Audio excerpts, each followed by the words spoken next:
March 18, 1964. It was an ordinary Wednesday morning in the quiet coal mining city of Hazleton, Pennsylvania. The streets were calm, children were walking to school, and parents were beginning another normal workday. Nothing about that morning suggested that it would become one of the darkest days in the town's 10 towns history. 9-year-old Marise Ann Chiverella woke up early, just as she always did. She got dressed for school, ate breakfast with her family, and prepared for another ordinary day in the 3rd grade. Her mother packed her lunch into 2 small metal lunchboxes, and before leaving the house, Marise smiled and said goodbye. No one knew those would be the last words her family would ever hear from her. The walk to school was incredibly short. From her home to St. Joseph's Elementary School was less than half a mile. It was a route Marise had walked many times before. The neighborhood was familiar, the streets were safe, and parents had little reason to worry. At approximately 8 o'clock that morning, Marise stepped outside carrying her lunchboxes. Witnesses later recalled seeing the young girl walking confidently toward school. She looked happy and completely unaware that someone was watching her. Then, somewhere along that short walk, she vanished. When classes began, teachers noticed Marise never arrived. At first, they assumed she had stayed home sick, but as the morning continued, concern quickly turned into panic. Her family was contacted. Within minutes, they realized something was terribly wrong.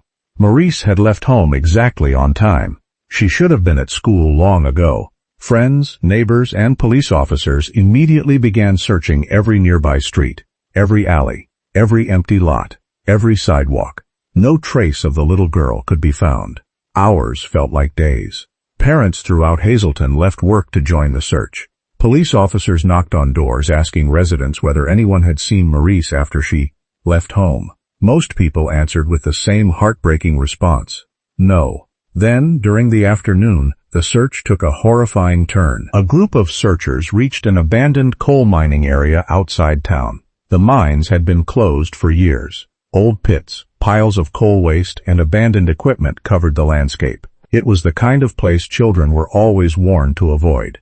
There, investigators made the discovery every family fears. Marise Ann Chiverella's body was lying inside the abandoned mine area. Her lunchboxes were found beside her. She had never reached school. The entire community fell silent. Police immediately secured the crime scene. Investigators quickly realized they were dealing with far more than a missing child. This was murder. Evidence technicians carefully photographed every inch of the scene. They collected fibers, footprints, clothing, biological evidence. Every possible clue was preserved with extraordinary care. Although forensic science in 1964 was far less advanced than today, detectives understood that someday technology might improve. That decision, to preserve every piece of evidence, would eventually change the course of the investigation decades later. The autopsy confirmed what investigators already feared. Marise had been sexually assaulted. She had been strangled. The brutality shocked even experienced detectives.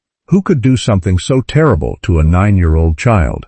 The question haunted Hazleton. News spread rapidly across Pennsylvania. Parents became terrified. Children were no longer allowed to walk alone. Schools increased supervision. People locked doors that had never been locked before. The entire city changed almost overnight. Pennsylvania State Police launched one of the largest investigations the region had ever seen.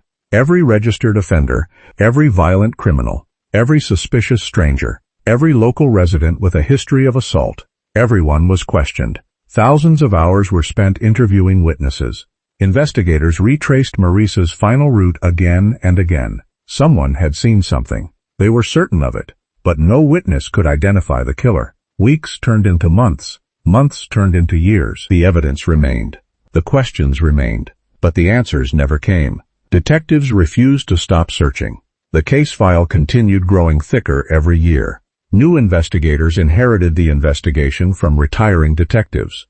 Every generation believed they might finally solve the mystery. Yet every promising lead eventually reached a dead end. Despite countless interviews and thousands of investigative hours, Marise's killer simply disappeared into history. Still, one thing separated this investigation from many others. The biological evidence collected from Marise's clothing had been preserved.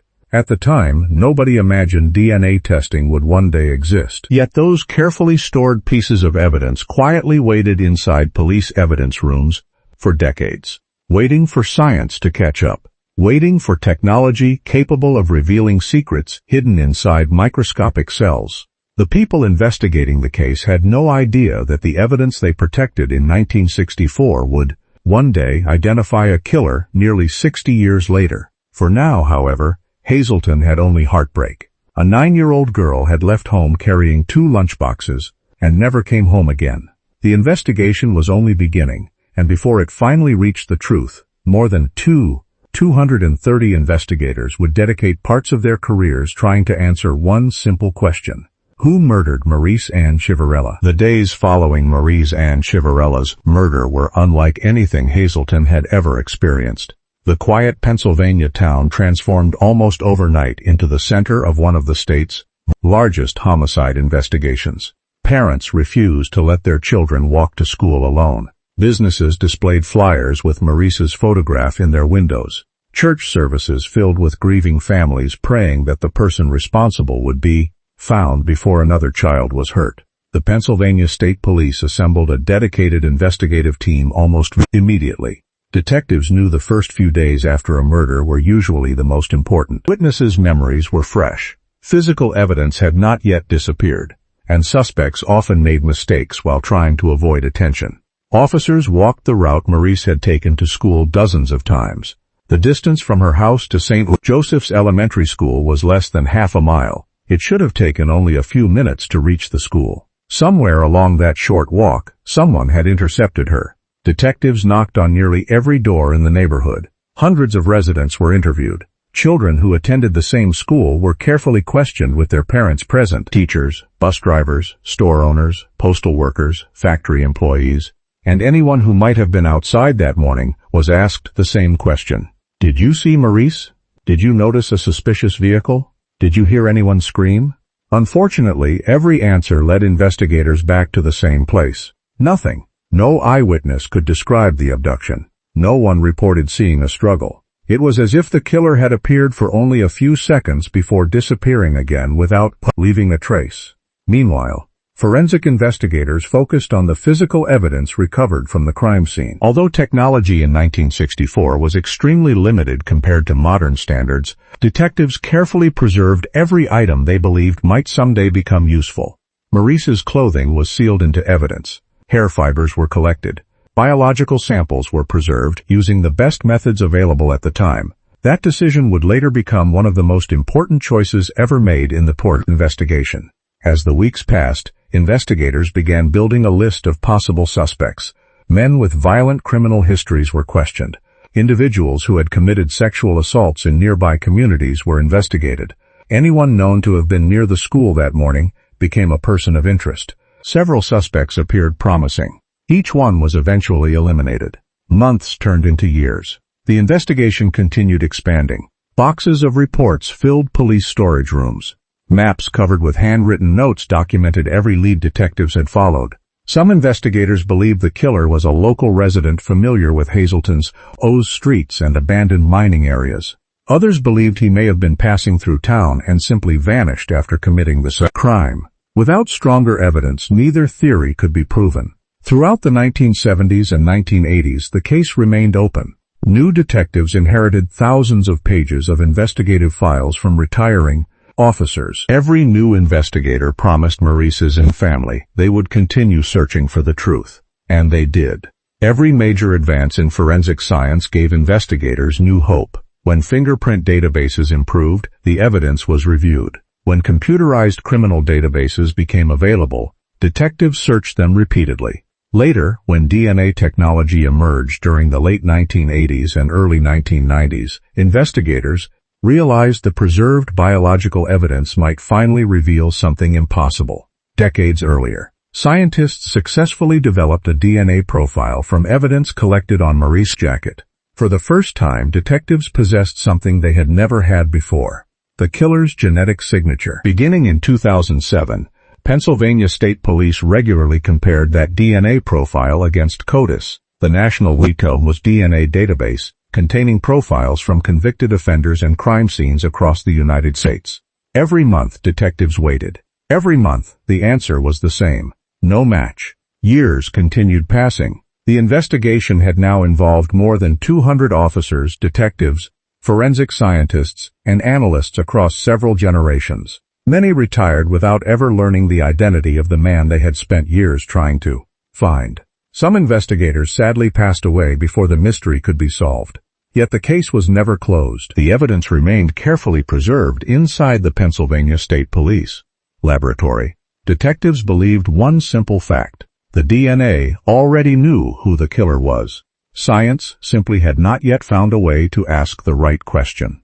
Then, decades after Marise had disappeared during that short walk to school, an entirely new, investigative method began changing criminal investigations across America. It was called forensic genetic genealogy. Unlike traditional DNA databases, this new technology searched for relatives instead of exact matches. It had already solved several seemingly impossible cold cases. Pennsylvania investigators immediately wondered whether it could finally solve theirs. After nearly 58 years, they were about to find out. By 2019, the murder of Marise Ann Chiverella had remained unsolved for more than 55 years. Entire generations had grown up in Hazleton knowing only one version of the story. A little girl had disappeared on her way to school, and nobody knew who had killed her. But inside the Pennsylvania State Police Crime Laboratory, investigators refused to let the case fade into history. The DNA profile recovered from Marise's jacket still existed. It had survived decades. Every month it was compared against criminal databases. Every month the answer remained the same: no match. Detectives knew the killer had probably never been arrested for a crime requiring DNA collection. If his DNA wasn't in the system, traditional forensic methods would never identify him. That realization forced investigators to consider an entirely different approach. Instead of searching for the killer, they would search for his family. This revolutionary method was known as forensic genetic genealogy. Unlike CODIS, which only compares exact DNA matches, genealogy databases can identify distant relatives, people who may share only a small percentage of DNA with the unknown suspect. Those relatives become the starting point for investigators to build enormous family trees, stretching back generations. Pennsylvania State Police partnered with genealogy experts to begin the painstaking process. One of those experts was Eric Schubert, a talented young genealogist whose research would become critical to solving the case. The work was anything but simple. Investigators studied thousands of public records, birth certificates, marriage licenses, death records, obituaries, military files, census reports, old newspaper archives. Every document helped connect another branch of a family tree. Weeks turned into months. The family tree grew larger and larger. Slowly, investigators narrowed their focus to one particular family living in Pennsylvania decades earlier. From there, detectives began identifying every male who matched the correct age, location, and family relationship. One name immediately attracted attention: James Paul Forte. Unlike many other names on the list, Forte had a troubling background. Historical police records showed he had previously been involved in violent incidents. Witnesses described him as unpredictable and aggressive. Most importantly, he had lived in the Hazleton area in 1964. For detectives, it was the strongest lead the investigation had produced in nearly 60 years. But suspicion alone wasn't enough. Investigators still needed scientific proof. Unfortunately, James Paul Forte had died of natural causes in 1980. There would be no interrogation, no arrest, no confession. The only way to confirm their theory was through DNA. Pennsylvania State Police requested permission to exhume Forte's remains. It was an extraordinary step, but investigators believed it was the only remaining path to the truth. When permission was granted, forensic specialists carefully collected biological samples from his remains. The samples were sent to the laboratory. Everyone involved understood what was at stake. If the DNA failed to match, investigators would once again have nothing. Nearly 6 decades of work would return to uncertainty. Weeks later, the laboratory completed its analysis. The DNA from James Paul Forte matched the biological evidence preserved from Marise Ann Chiverella's clothing. The match was conclusive. There was no reasonable doubt. After 58 years, the mystery had finally been solved. Detectives sat in silence as the results were confirmed. Some investigators had spent years working this case. Others had inherited it from detectives who were no longer alive. More than 230 investigators had contributed to the search across nearly 6 decades. Finally, every question that had haunted Hazleton since 1964 had an answer. The little girl who disappeared during a short walk to school had not been forgotten. Science had simply needed time to catch up. When Pennsylvania State Police announced the breakthrough in February 2022, the news spread across the country. National television networks covered the story.